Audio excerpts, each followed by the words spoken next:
Hotep, I'm Dr. Gloria Lattimore Peace, host and producer of OmniU Presents the H3O Art of Life show. The title of this show is, quote, Black Inferiority, in quotes all around inferiority, and then from theory to practice. Black inferiority from theory to practice. And I have some very good guests with me today, and I'm very happy to have them. I will start with Taki Raton, who is an instructor at which college again? Springfield College. Springfield College in Milwaukee. And then my colleague of old, Gimbu Kali, who is with Northeastern Illinois University's Carruthers Center for Inner City Studies. And then attorney Jack Childs, who has been so gracious to join us. And we're going to launch this actually from something that Gimbu Kali has participated in recently. They did a program called The Myth of Black Inferiority. And so I'd just like you to give us a little overview of what were some of the high points of some of the emphases that were used during that time that you talked about. Well, this was an analysis we did of Tom Burrell's book called Brainwashed, Challenging the Myth of Black Inferiority. Okay. And we've done a couple of analyses on the book, so to speak. Yeah. And just looking at, the different topics that he raised in the book in regards to black inferiority and the whole notion of propaganda, and how the myth of black inferiority has been propagandized so successfully in this country that it seems as though not only do the majority of white people believe it, but a whole lot of black people apparently believe it as well. All right. And Taki, I know that you have a vested interest in the subject matter. Yes, actually, we did two panels on Brainwashed. The first one was in Milwaukee on May the 7th at the University of Wisconsin-Milwaukee in Bolton Hall. Gimbu joined us, Dr. William Rogers, Dr. Steve Cecil Alston, and Dr. Chris Willer-Worthen were on that panel. What happened with that panel was we got into the book very well and did a very good analysis of the book, but in continuing conversation, we kind of saw that Burrell dealt with our situation here in America from 1619 to 1865 and continuing to present day. He did not spend a lot of time dealing with the African question and the black inferiority question as it dealt with African assault. And we thought that another type of discussion needed to be put together to amplify that particular point. And so another panel was arranged and dated for July the 31st at Black Star. Attorney Jack Childs, Hunter Adams, Gimbu Kali, and Olaminji were on that panel, and I convened it. So at that particular panel, we connected Brainwash, the North American experience, with the African experience from a very strong African perspective. All right. It's a very good panel. Attorney Childs. Yes, Dr. Okay, Peace. you were on the panel. That's correct. All right, and your perspective was? Well, my perspective was akin to Taki's. You cannot disconnect the African experience and bifurcate it as if America is somehow the launching point for the onslaught of the African mind. I remember years ago, ancestor John Henry Clark saying that Africa was old and tired when it was invaded by the European. But I don't really believe most people truly understand how old Africa is. Now, just last week, for instance, they discovered tools in Ethiopia that were 3.2 million years of age. So African civilization had been going on for millennium after millennium after millennium. And so this new period that we find ourselves in is a down point, merely because, if you 3-4 million years old, some point you're going to get tired. You're going to get weak. People can take you over. And that's the status that we're in now. Our minds have been taken over. They're misdirected. They get us to do things that are contrary to that which is beneficial to ourselves. And so it is so great that you are having this particular discussion, because the concept of the black self or the African self or the indigenous self, whatever you want to call that self, is gone. It's gone. And I say to you, given my profession, and I used to be a school teacher years ago too, but I can say this to you now. Black people in this world, I don't care where they are, hate themselves. That's why they do all these crazy things. There's no difference between the Hutus and the Tutsis and the boys on 75th Street shooting. There's no difference in people in the Congo raping sisters wantonly. Because of what? Then all these people who are getting killed right here in Chicago. That's the reason why I'm just so grateful to Taki when he links this thing up. See, because if we start cutting it up, we're going to lose the understanding of the dynamic. It's worldwide. And you know, I just love the opportunity to come in right at this point, because Francis Welsing talked about a process of inferiorization, a process that is being used to reduce black people to levels that are almost subhuman. But Francis Welsing was not the only one that talked about that, and what she was talking about was what Amos Wilson had called psychogenocide. And not only had Amos Wilson seen it, but Bobby Wright had seen it, and he called it menticide. So I started writing the list of the black scholars that had addressed this mental illness that has been induced in black people through the slavery experience. Kiari Cheatwood says, we have never fully understood how very deeply we were maimed by the slave experience, the sickness caused in the soul by the slave experience. So we have never fully understood what that experience has done and what it was intended to do, but one of the things that it did was engender a mental disorder called self-hate. And the self-hate is not endemic. We weren't born hating ourselves. We were induced into hating ourselves. So every serious scholar that has ever written about black people has had, whatever they were writing about, they've had to stop and deal with this. So we got Bobby Wright dealing with menticide. We've got Amos Wilson dealing with psychogenocide. We've got John Henrik Clarke, who calls it cultural disruption. We've got Laila Africa, who calls it cultural abortion.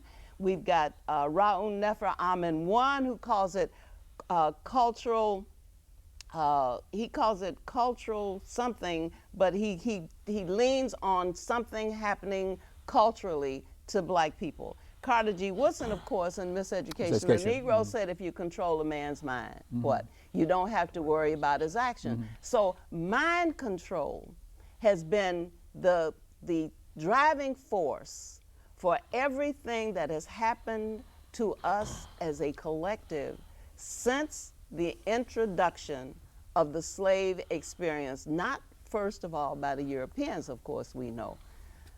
That was introduced by the Arabs who came in first, and that's when John Henrik Clarke says that we were so tired because we had fought all of these wars with all of the successive invasions, and we had fought all of these wars. Now here comes some more people showing up, and we have to fight these wars. So we have to understand slavery as a process. And we have to understand it as a process that didn't end with emancipation. No. And it is still going on, which is why we are still seeing the product. People think, well, slavery ended with the Emancipation Proclamation. No, it didn't. Right. And because it continues, not as chattel slavery, you know, not with an auction block in this village square, you know, with some people on it who are being auctioned off. But slavery in a more subtle form still exists, and it still engenders the same mental disorder, which is self-hate. Now let's deal with that self-hate that causes us to behave in these insane ways. Yeah. Let me talk for a second. One of the things Amos Wilson talks about is the fact that black people in America and throughout the diaspora, not simply in America, suffer from something that's called historical and cultural amnesia, and what is called falsified consciousness. All right, we talk about He got a book, The Right. Falsification of Of African African Consciousness. Right. When we talk about falsified consciousness or historical and cultural amnesia, okay, historical amnesia simply means that we have forgotten our own history. Cultural amnesia meaning we have forgotten our way. And falsified consciousness deals with the stripping away of our indigenous history and culture and replacing our indigenous history and culture with the way Europeans want us to behave. All right, and so we essentially no longer deal with for most black people in America, our history didn't start till 1619, and we don't know anything about that. All right, we know basically about our contemporary life. We know bits and pieces about what happened before that, but for the most part, falsified consciousness centers around this whole idea of turning us from what we naturally normally are into a, for lack of a better term, niggerized object that white people have created. All right, and it centers around. In other words, it doesn't matter if you 50 Cent or Clarence Thomas, because both of them work for white folk. Both of them work to project To preserve the status a quo. mindset, right, that is supportive of white supremacy. Black people in this country are taught to think, act, and do in such a way that our behavior will contribute to the development of white supremacy and to the development of black inferiority. And so, and for us in this country, unfortunately, these things have become almost normal. Well, they have become endemic. Right. And when Bobby uses the metaphor of the matador, Right. and he talks about how the bull keeps charging at the cape until that moment of truth when he finally clearly sees the matador and recognizes what his condition is. Right. So the cape the matador is waving before us is success, is prosperity, is all of these things that will preserve the status quo.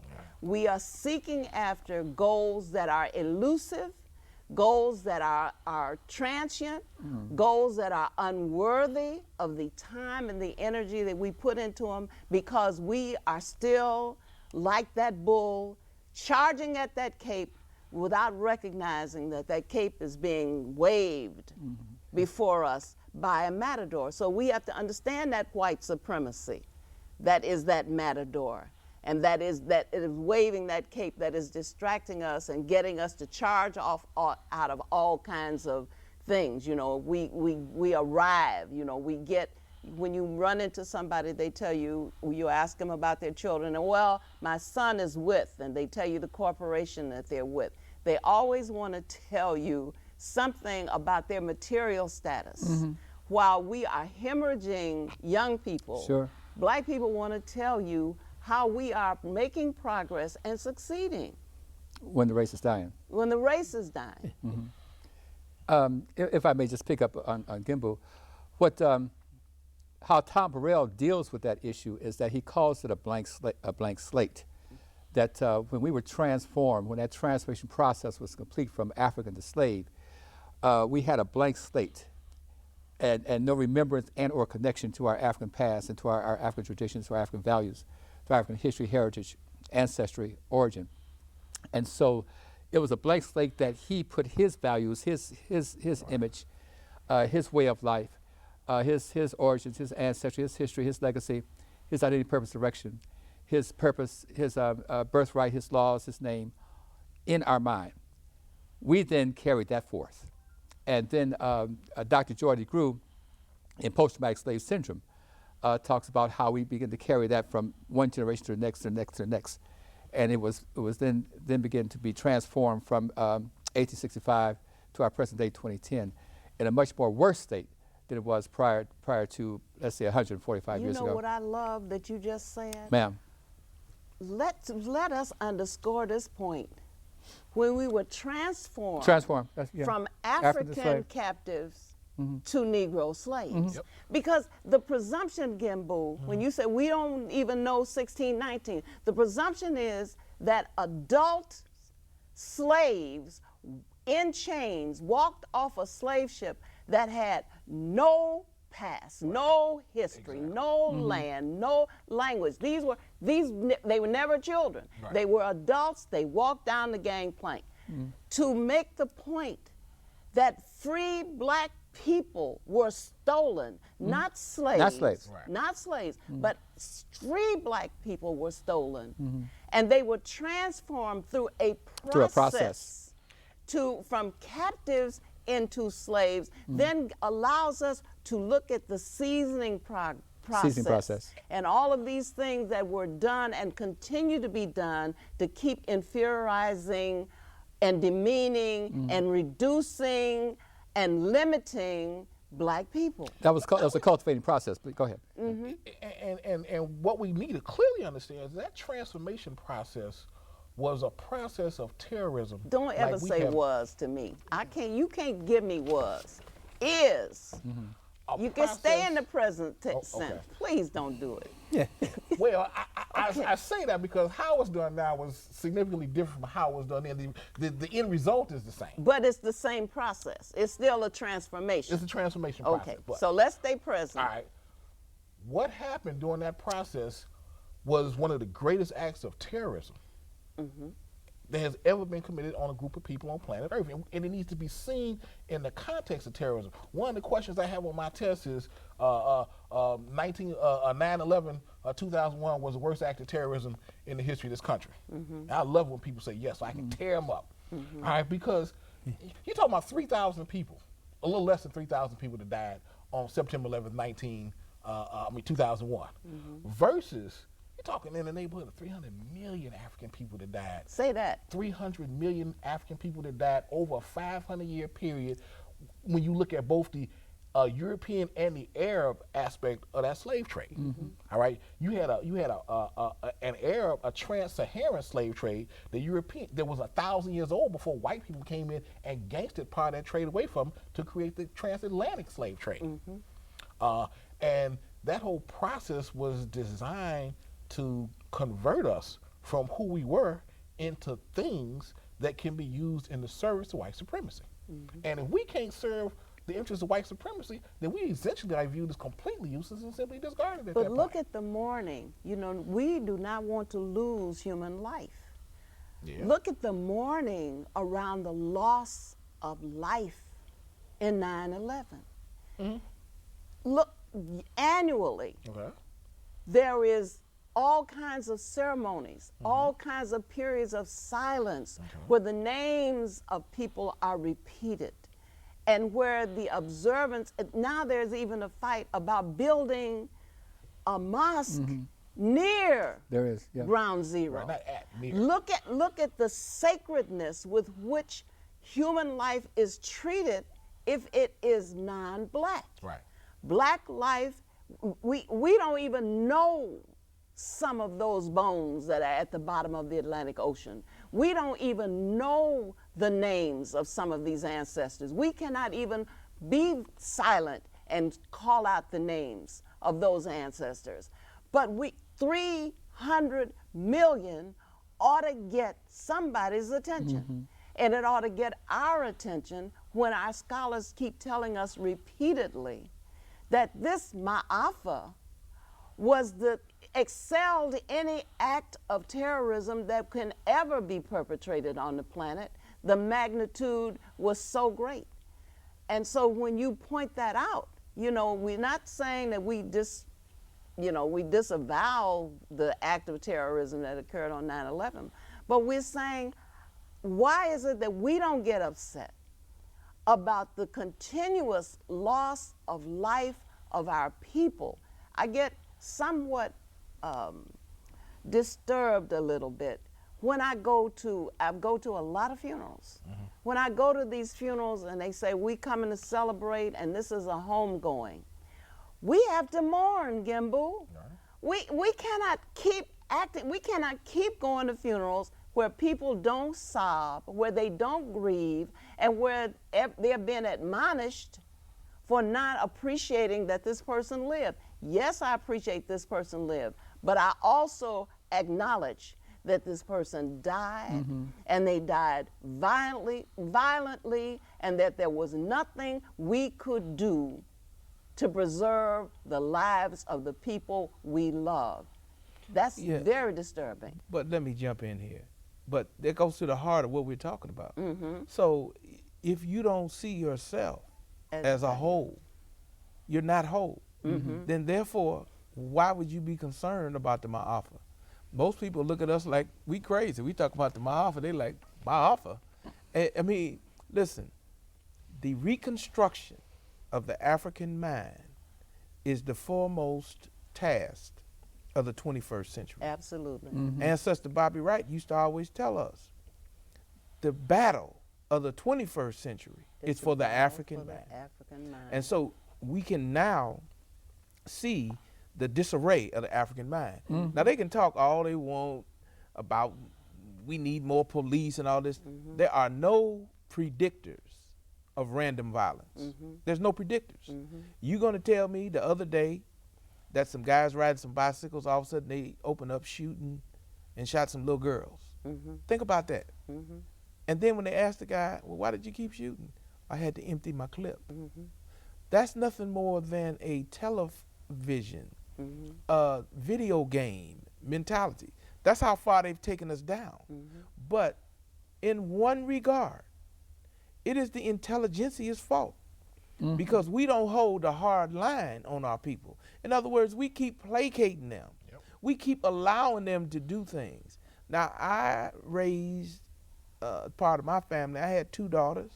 I'm shocked to see what little that the young sisters have on their bodies today walking around. Now, I know it's been hot, but it ain't that hot where you walk around like that. I mean, they be downtown. They be in court. They have these little cut-off things. And I'm looking at them like, what kind of life do you think you're going to have if this is your presentation? Has no value. What we're talking about is the failure to value black life, to regard it. When a child is born, instead of saying it's a boy, it's a girl, we should be saying it's a consciousness, it's a mind. The job that I have to do, of course I have to feed and clothe and nurture this child. I have to do that. But I have got to protect the mind of this child. I have got to patrol this child's mind with an AK-47. I cannot allow this child to be subject to any kind of image that can come in from any place, because then we get what you're talking about. Girls who are half naked, boys who are wearing their pants down to their knees, people who don't value their lives, they don't value their persons, they don't see themselves as being worth any kind of respect, and therefore they don't respect others. But Dr. Peace, that takes me to my pet peeve, which is, what is the African social theory? Bobby Wright said we needed one. We never got it. But see, that's the problem. We don't have a social theory. So that's why we have more religions in the black community than any other community on earth. If you have a social theory, and I'm not vowing any specific religion, but I mean, that's just an example. How you gonna have 100 religions in one group of people? And the other people, they have maybe 1, 2, maybe 3 at the most. So what I'm saying to you is, the reason we don't value life because our social theory doesn't reflect that value. We have no social theory, because if we had a social theory in the city of Chicago, we would have a greater presence with just the population numbers that we have. Well, but turn that around. The reason that we don't have a social theory is because we don't value our lives enough to know that there are certain instruments, certain tools that you need to sustain life. You know, Dr. Peace, Marimba Inirugu introduced a concept that was called the cultural other. And what she says essentially is that according to the European, there are only 2 types of people on earth. There are white people, and they're what are called cultural others. And the only reason God put cultural others on earth was to absorb white people's violence and aggression, or to do their bidding.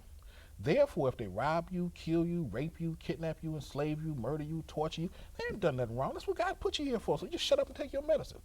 And unfortunately, you had a lot of black people who have bought into this idea to the point that since they don't like us, then we don't like us. And since they don't value us, then we don't value ourselves.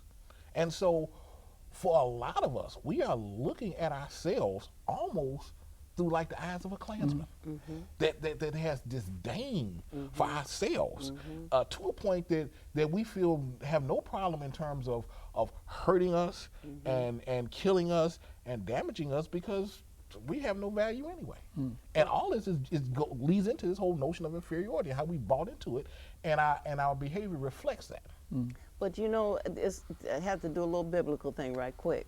You know, in the part in Genesis when Adam and Eve are so ashamed because they've done the wrong thing and they've now are hiding their nakedness. And God said, "Who told you you were naked?" Because they would not have known had there not been something in that scenario that introduced that concept. Who told black people they were inferior? That's the question. Where did we hear and learn and internalize an inferiority complex? I would say that it was from the slave experience, but I would say it is now perpetuated in the media. And I think you would have to agree. Something keeps telling us every day, every hour, that we are inferior in some way. We don't control anything. We don't control our neighborhoods. We don't control our families. Some of us have children who are behaving in ways that we prefer them not to behave, and we can't seem to influence their behavior.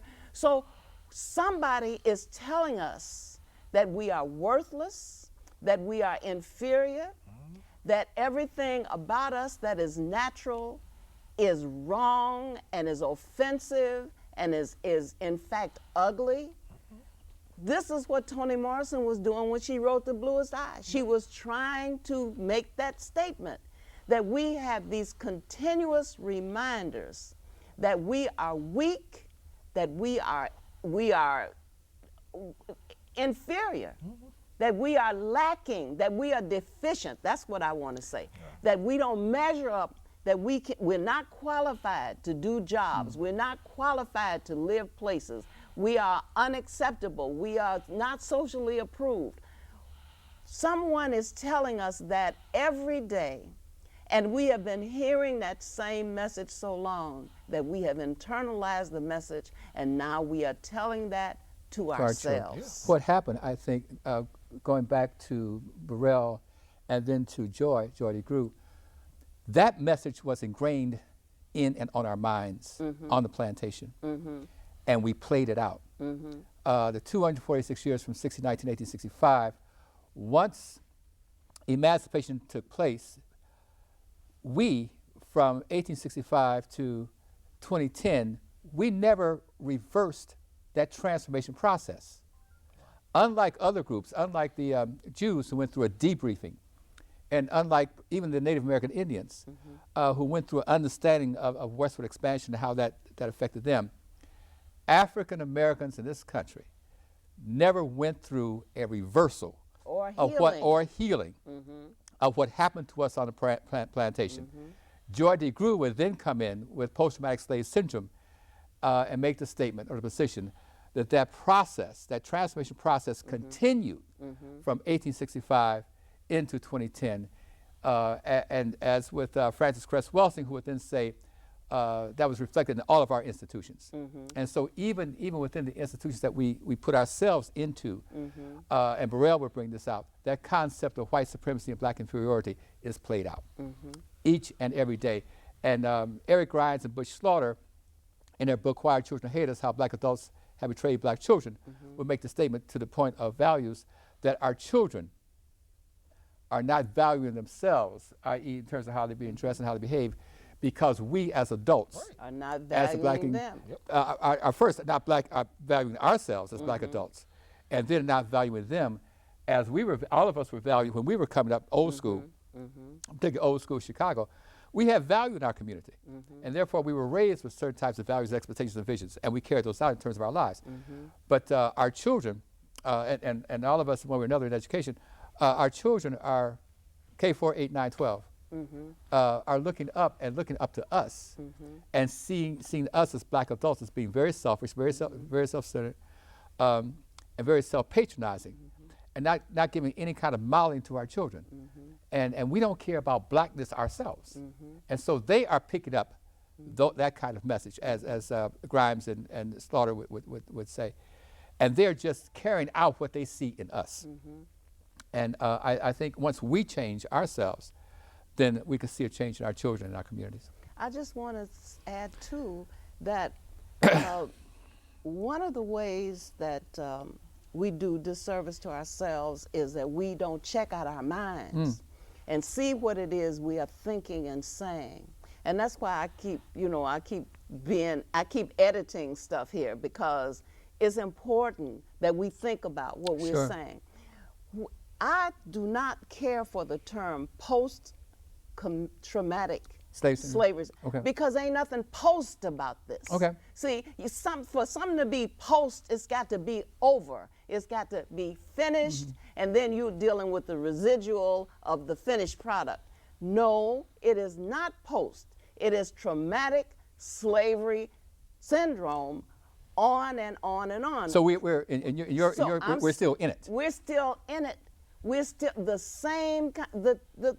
See, the thing is, we have to learn to recognize the attributes of a thing, even if the thing itself is missing, like white supremacy, like genocide. I used to have Gimbu come to my class, and he used to go through the whole thing of genocide, how you would recognize genocide, because genocide, most people think, is just a physical act. You just go and kill a lot of people that belong to the same group, and then you've committed acts of genocide. Well, you've got to be able to recognize genocide in all its forms, in the same way you have to recognize slavery in all its forms. And one of the chief things about slavery is the absence of self-determination. You cannot decide, you cannot make the major critical decisions that determine what your life and the lives of your kinship group will be. That's what's missing, and we cannot call it post until self-determination is present. Until we have that, we don't have to be on an auction block. You're on the end of a long leash. You know, you think you free because you can't see your tethers. But you cannot make the major decisions that control the lives of you and your family, and therefore, what does that say? That says you have no power over yourself, you have no power over those you love, you are not self-determining. How many of our scholars talk to us about this? Every single one of them. Marcus Garvey, the Honorable Elijah Muhammad, Malcolm, every single one of them talk to us about the need to do for self, to be self-determining, to not allow someone else to determine what our future is. Not only do we not respect and value our lives today, we do not respect and value what the lives of our children will be, beyond hoping that they will get a good education and get a good job so that they can continue to work against their own interests. But let me say this, and in all honor and due respect, you know, today's brother Marcus Garvey's birthday. Oh, this is the day of his This is the day of his birth. But you see, you're hitting on this very essential concept, and I know Gimbu's gonna bring some more stuff down. I just want to say this right quick. If you don't see yourself as a whole being, then you cannot function as a being in a liberating point of view. In other words, yes, all our greats have told us, do for self. And all the people have laughed at them when they say do for self. Other people come to this country. I've had the ability to represent different people from different groups. But have you ever heard of a Korean come to America and get a food card, get food stamps? I don't see them. I didn't see them when I had to get assistance. I did not see anybody in the office but us. And see, that's my point. We've been here. We've had the onslaught. And I just have to say, Brother Hunter Adams would take us to task for calling it slavery, because he got something else he coming out with. But my point is this. What happened to us that made us so deficient in self-sufficiency? We're totally deficient. Everybody else comes here. They don't have that much. People be saying, oh, they beg, borrow, and steal just to get here. It may cost their life savings to get here. When they get here, they part of a group. That group manifests itself in different what? Business opportunities. But we must admit the African in the world, not just in America, the world does not trust other Africans. I deal with business stuff. Africans tell you the craziest stuff. Oh, I can't invest, I might lose my money. Well, if you don't invest, your money ain't doing you no good no way. See, that's the concept that other people have. They pool their money. But I have to tell you that the African mind, which is what we need to be fighting for, and this mind that we are talking about right now, are not the same. Because we had a colleague, Elkin Satole. Elkin Satole sent money home to his family the entire time he lived here. But I had to put a time out on that. My son-in-law is from Africa. That's a completely different thing. There's familial and tribal ties. That's what works against us. Because if you sending money home sometimes, they bleeding you dry. Other Africans bleed other Africans dry. That's the part you ain't hearing about. What I'm talking about is the group. Like, for instance, the Congo alone could support the world in natural resources. Just the Congo by itself. I ain't talking about the rest of Africa. But what's happening in the Congo? They're still fighting a civil war that has ravaged that country since 1960, when they took out the great Patrice Lumumba. Why did they kill Patrice Lumumba? Because Patrice Lumumba said something, the same thing that Kwame Nkrumah said: Africa for Africans at home and abroad. The same thing and that they the took him Honorable right Marcus Garvey said. That's correct. But now, are you talking about civil war in the Congo? There's civil war in Chicago. That's The true. only problem is the rest of us are not fighting in the war. We must understand that an assault is going on, and some people are participating in this assault as perpetrators, and others are simply the unwitting victims of the assault. Now, who foments civil war, and for what reason? When you find civil war in a country, all of a sudden somebody has weapons that they themselves cannot manufacture. You know, where are our young people getting these sophisticated assault weapons? Let me comment on that. I want you to. All right, because I held federal firearms license from 1991 to 1994. Okay. And the Bureau of Alcohol, Tobacco, and Firearms puts out a quarterly bulletin where that talks about different things, and there's a certain section in that bulletin that specifically addresses the issue of people who had licenses that violated those licenses in some way, fashion, or form. In 1992, the 4 largest gun busts in the Chicago area were all either current or former Chicago policemen selling guns to gangbangers. There was a guy out in Roseland they caught busted selling some guns. There was a guy living out in Country Club Hills that was selling some guns. There was a guy on the west side who was renting guns to gangbangers. I'm gonna rent you this gun, you go kill somebody with it, bring me your gun back so I can rent to some other fool the next day. And then you had a father and son team out in Schaumburg that was creating AR-15s and MAC-10s and sold them to some Negroes out in Roseland. And how they got busted, they up there in Schaumburg, one of these Jeeps with the dark windows blasting rap music and stuff like that in Schaumburg. And they got caught, and of course, as soon as they got caught, they start singing like canaries and stuff like that. So when people talking about, oh, they got all these sophisticated weapons, that's where they getting them from. They getting them from the police. They're the ones who are supplying. But why are they giving? Why are young people getting guns? Young people who are unemployed and who have no money, who have sophisticated assault weapons.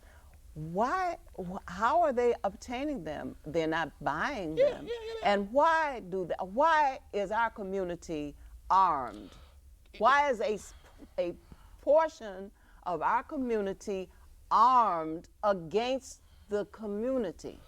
Because they're not going out nowhere else using these weapons. You never hear about picking up anybody gang banging in Wheaton. They're not going into these non-black communities doing any of this stuff. So why is that? Why is it that a portion of our community is being armed against the community?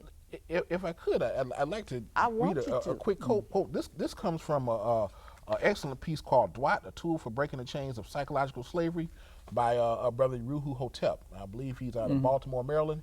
But anyway, this section, he talks about this whole notion of internal versus external locus of control. I just like to read this real quick. Go ahead. He says, people in communities that have an internal centers of control believe that through their own persistent effort, they can rearrange or change their life conditions without outside approval or assistance. Because they believe they are the captains of their fate and the masters of their destiny, they feel empowered, optimistic, creative, productive, energetic, and positive. Because of this deep faith in themselves, their people, and hard work, they're willing to take calculated risks to fulfill their dreams. Such people are successful, and such communities are autonomous, wholesome places to live and raise children. On the other hand, people in communities that have an external center of control believe at their core that they cannot arrange their lives and construct their futures without the active approval of and assistance and guidance from external human agencies. Those with an external locus of control look for powerful others to think, legitimize, and provide for them. They are victims of a psychology of dependence, often to the extent that they are willing to place their lives and the lives of their children in the hands of others who they believe will treat them fairly. Because they believe that others are better equipped to make decisions about their fate than themselves, they are considered childlike, foolish, and worthy of exploitation and abuse by their oppressors. Such people and communities languish in a dependency state, depressed, demoralized, and disenfranchised. And so I think that because we exist in communities that have an external locus of control. Why are we calling these communities? A bunch of people who look alike that live close together. A community is a group of people who share values. I'm using this in the geographic sense. Okay, a bunch of people who look alike and live close in proximity. to each other. Right. Okay, that's a neighborhood. Okay. Okay. Well, that ain't even neighborhood because it ain't much neighborliness going on. Claude Anderson would promote that. He says we do not live in communities right now. Right. Yeah. But the point being that we as African people in this day and age have an external locus of control. We have been convinced that we are inferior and that we are incapable of solving our own problems. And so we are essentially looking to the very people who have created the problem that we are in now to provide us with a solution to this problem. But if you come up with a solution that is outside the context of what they feel will be acceptable and appreciated by Europeans, then we don't want to hear it. Well, listen, not only do we don't want to hear it, we're not going to accept it. But, you know, we still need to understand that it is not that we have been. We are being. This continues.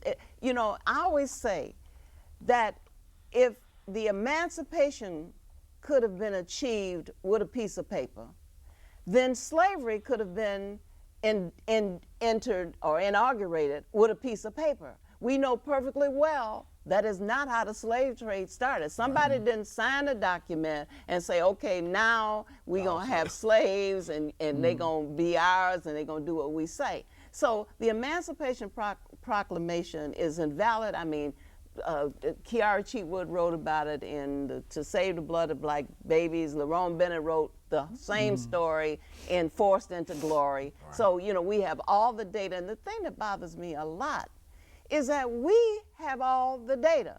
I mean, how many people have to write books, give speeches, conferences, be active, do everything, and why is it that we continue to forget? We continue to forget because we are never allowed for this to wear off.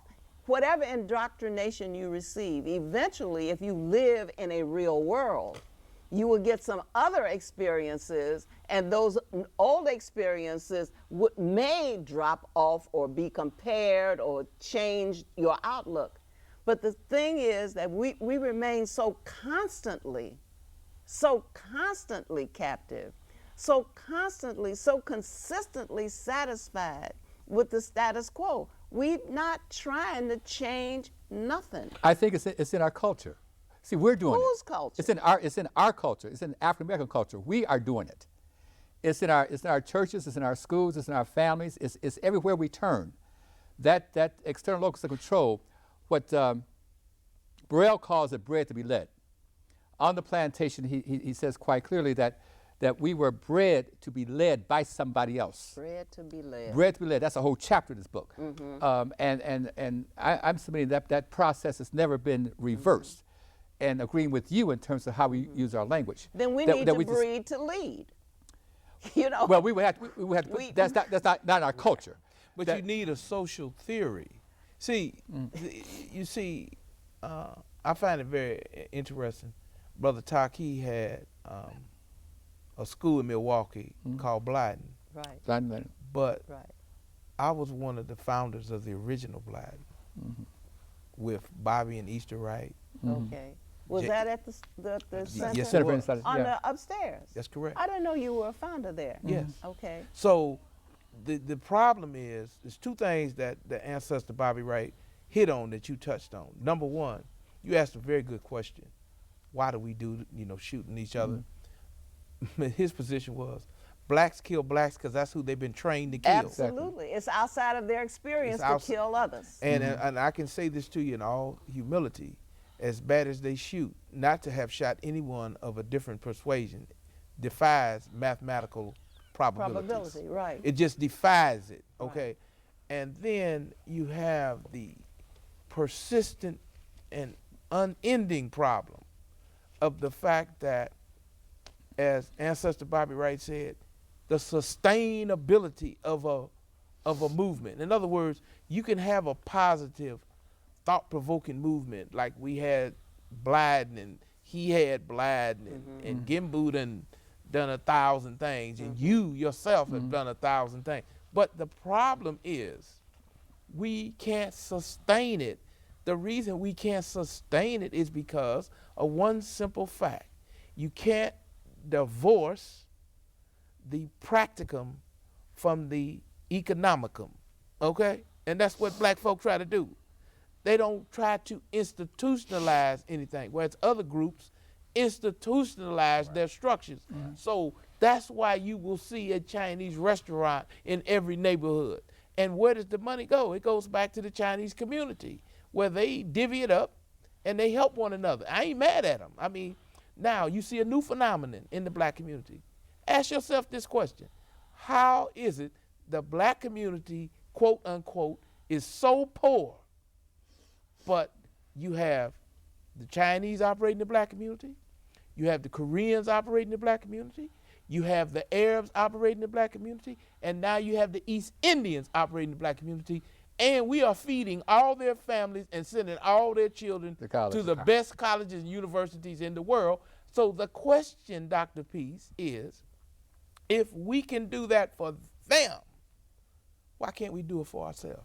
Because we don't see each other as whole people. That's right. Because slavery is a process. That's continuing. And the process, a part of the process is to internalize the self-concept of inferiority, that you believe that other people or others are superior to yourself. Right. And even the religion that you talked about earlier, gives you, servants obey your masters, ordains you with the Hamitic myth. God cursed Job and made him black, right, and made his children the drawers of water and the hewers of wood. So that, we get it in some of the most unsuspecting places. Mari Evans has a poem called Unwisdom, speak the truth to the people, in which she has the concept of unwisdom. Not only do we have that locus outside, but we also have their agents on the inside. And that's the interesting thing that you find when you look at what happened in Africa, how when the European came, how he enamored himself with some of the Africans and endeared himself in such a way that they would serve as his agents, would protect him, would represent him, would support him, and so forth and so on. And so we seem to have always had the same problem that other human beings have had, the indigenous people here. You know, when they showed up, they welcomed them, and they treated them with Right. civility. And the next thing we look, they're on the reservation. But see, we must understand one thing. See, this is one of the things that people have to come to grips with. Indigenous peoples in the world had no racial social theories. So in other words, they had tribal theories. If you were part of the tribe, you were a kinsman to some level, but they did not see race. So when the people landed the boats here, the indigenous people of America did not see people who were Caucasian. They saw travelers, they saw explorers. And then they got into a dialogue with them. And the dialogue was, hey man, we don't know how to fix no food here, we don't know how to grow no food, we don't know how to cultivate the land, we don't know how to do anything, can y'all help us?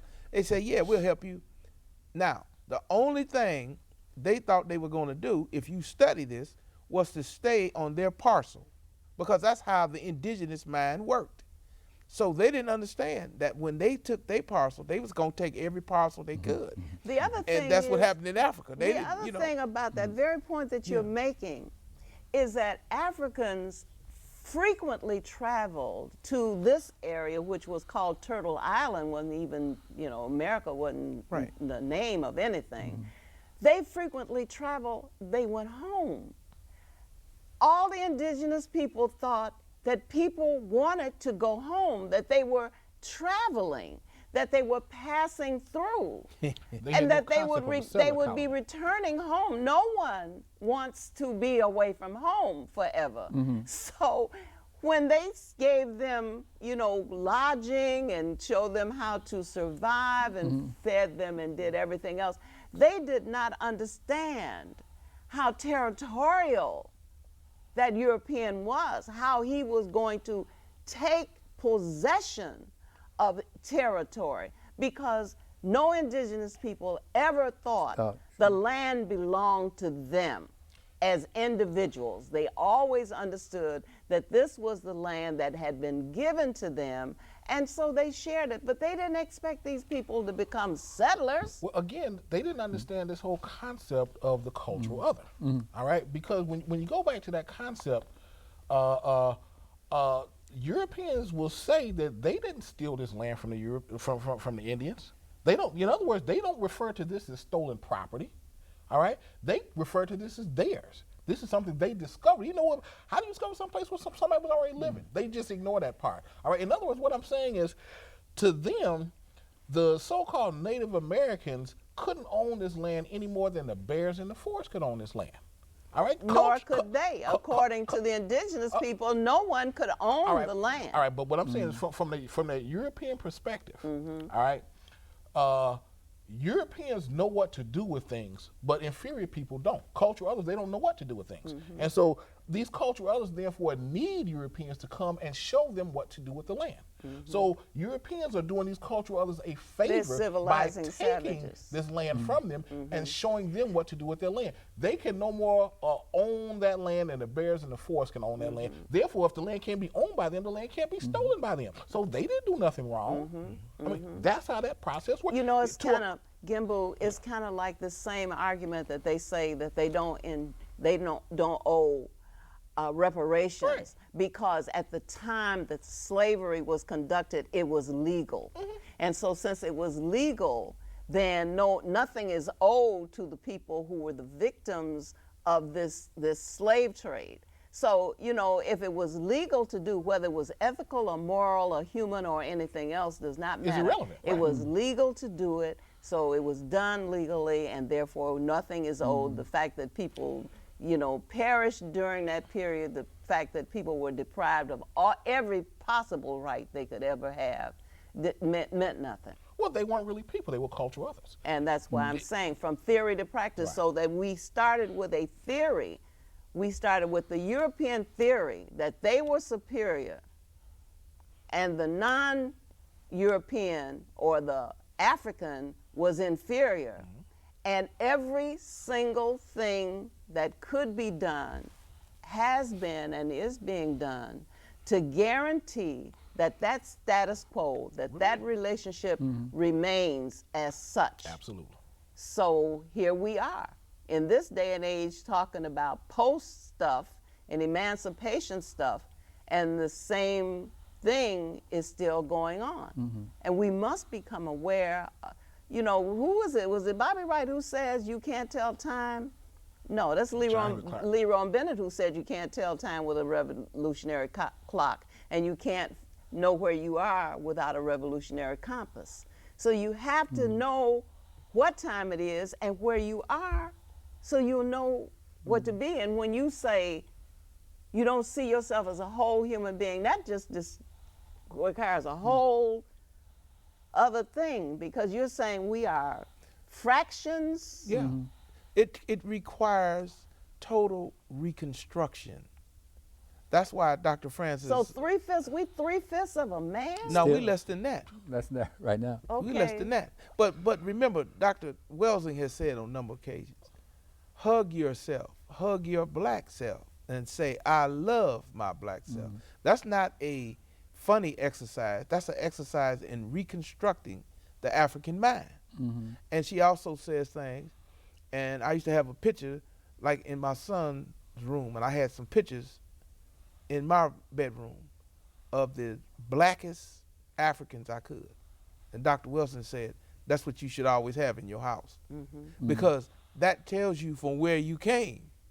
And so if you can look at them and say, wow, they sure look good to me, Well, you then got you're on the also way back have to some health. have to have some real black people walking around. Not just pictures, but some real black people who are not ashamed to be black, who are proud to be black, who love to be black, who are glad God made them black.